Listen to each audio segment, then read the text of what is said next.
સુરક્ષાના પાંડેસરા વિસ્તારમાં bogus power of attorney બનાવી ઔદ્યોગિક પ્લોટના વેચાણના નામે 65 લાખની મોટી છેતરપિંડી કરવામાં આવી હોવાનો કેસ પ્રકાશમાં આવ્યો છે. પાંડેસરા પોલીસે આ કૃત્યમાં સંડોવાયેલા 7 ઇસમો સામે ગુનો દાખલ કરી વધુ તપાસ શરૂ કરી છે. પોલીસ સૂત્રો પાસેથી મળતી માહિતી મુજબ આરોપીઓએ વાસ્તવિક માલિકની સંમતિ વિના તેમના નામે નકલી પાવર ઓફ એટર્ની તૈયાર કરી અને એક ઔદ્યોગિક પ્લોટનો વેચાણ દસ્તાવેજ બનાવી ખરીદનારને ₹65 લાખ લઈ ફરાર થઈ ગયા હતા.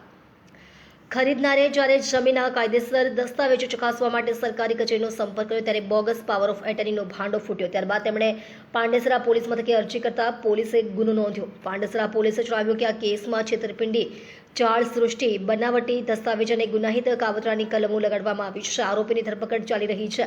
તેમણે માફિયા સાથે સંબંધ હોવાની શંકા હોવાથી વિગતવાર તપાસ કરવામાં આવી રહી છે. પોલીસે 2 આરોપીઓના ઘરે દરોડા પાડી કેટલાક દસ્તાવેજો અને મોબાઈલ ફોન કબજે કર્યા છે.